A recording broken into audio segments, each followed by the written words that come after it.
গল্পের রবিবারের বন্ধুরা সবাই ভালো আছো নিশ্চয়ই? আশা করি খুব ভালো আছো। আমি শাশ্বতী চলে এসেছি তোমাদের কাছে আরও একটা নতুন গল্প নিয়ে। আজকে গোপাল ভাঁড়ের আরও একটা মজার গল্প শোনাবো। আজকে যে গল্পটা শোনাবো সেই গল্পের নাম ইলিশ হাতে গোপাল। তোমরা যারা নতুন বন্ধু, আমার গল্প পাঠ ভালো লাগলে চ্যানেলটা অবশ্যই সাবস্ক্রাইব করে নিও। আর হ্যাঁ, পাশে থাকা বেল আইকনটা ক্লিক করে দিও, যাতে কোনো গল্প আপলোড করলে পৌঁছে যায় সঙ্গে সঙ্গে তা তোমাদের কাছে। আর গল্প পাঠ কেমন লাগছে একটা লাইক করে জানাতে ভুলো না যেন। তাহলে চলো শুরু করা যাক আজকের গল্প। একদিন গঙ্গার ধারে মহারাজ কৃষ্ণচন্দ্র হাওয়া খাচ্ছিলেন। সঙ্গে ছিল তার কয়েকজন অনুচর। গোপাল ভাঁড়ও সঙ্গে ছিলেন ভাড়ামো করার জন্য। নৌকো নিয়ে কয়েকজন ইলিশ মাছ গঙ্গায় মাছ ধরছিল।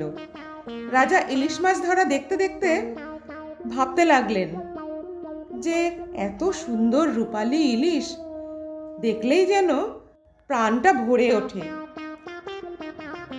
তিনি গোপালকে জিজ্ঞেস করলেন, আচ্ছা গোপাল, বলো তো, কেউ ইলিশ কিনে হাতে ঝুলিয়ে পথে চললে লোকে তার দাম জানতে চায় কেন? গোপাল বললেন, মহারাজ, এই কথাটা সবসময় সত্য নয়। মহারাজ বললেন, কি বলছো তুমি? আমি এমন কোনো মানুষ দেখিনি যার হাতে ইলিশ আছে অথচ কেউ তার কাছে দাম জানতে চায়নি। গোপাল বললেন, মহারাজ, আমার হাতে যদি আপনি একটা ইলিশ দেন, আমি হলপ করে বলতে পারি আমার হাতে ইলিশ থাকলে কেউ তার দাম জানতে চাইবে না। মহারাজ বললেন, বেশ, তুমি এ কথার সত্যতা প্রমাণ করতে পারলে তোমাকে যথোচিত পুরস্কার দেব। আর যদি না পারো তবে রাজসভায় সকলের সামনে কানমলা শাস্তি পাবে। তুমি কি এই বাজিতে রাজি? গোপাল তো সোৎসাহে বললেন, রাজি মহারাজ, খুব রাজি। তারপর মহারাজ একটা বড় সড়ো ইলিশ কিনে গোপালের হাতে ধরিয়ে দিলেন। বললেন, যাও, এইবার এই ইলিশ হাতে রাজপ্রাসাদ পর্যন্ত যাবে, কিন্তু দেখো পথে যেন কেউ এর দাম জিজ্ঞেস করতে না পারে। তৎক্ষণাৎ জেলেদের কাছ থেকে একটা বড় ইলিশ মাছ কিনলেন মহারাজ কৃষ্ণচন্দ্র, আর সেটা গোপালকে দিলেন রাজপ্রাসাদ পর্যন্ত হাতে ঝুলিয়ে নিয়ে যাওয়ার জন্য। সঙ্গে দিলেন দুজন অনুচর। তারা পথে কি কি ঘটল সে সংবাদ মহারাজকে পরিবেশন করবেন। গোপাল তো এত বড় ঝুঁকি নিয়েছে, সেই জন্য একটু চিন্তিতও রয়েছে।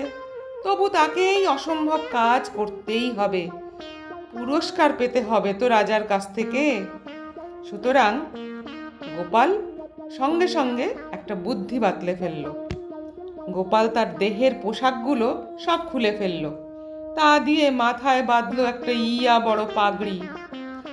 গঙ্গার থেকে কাদা মাটি তুলে নিয়ে মাখল সারা শরীরে। তারপর গোপাল রাজপ্রাসাদের দিকে ইলিশ হাতে হাঁটা শুরু করলো। রাস্তায় যাদের সঙ্গেই দেখা হয় তারা তো গোপালকে পাগল ভাবে। যারা তাকে চেনে না তারা তার গায়ে ঢিলও ছুড়ল, আর যারা তাকে চেনে তারা তো অবাক হয়ে জিজ্ঞেস করলো, কি হে গোপাল, তুমি কি পাগল হয়ে গেলে? কিন্তু গোপালের কোনো দিকে ভ্রুক্ষেপ নেই। শেষ পর্যন্ত গোপাল রাজবাড়ির কাছে পৌঁছে গেল। এরপর গোপাল মাথা থেকে পাগড়ি খুলে সেই শরীরের পোশাকগুলো আবার পরে নিল এবং মাছটি নিয়ে নির্বিবাদে ঢুকে পড়ল রাজপ্রাসাদে। রাজার দুই অনুচর তো নদীর ধারে রাজার কাছে ফিরে গিয়ে সব বৃত্তান্ত জানালো। গোপাল যে এবারও বিজয়ী হয়েছে মহারাজের বুঝতে বাকি রইল না, এবং গোপালের উপস্থিত বুদ্ধি দেখে মহারাজ তাকে যথোচিত পুরস্কৃত করলেন।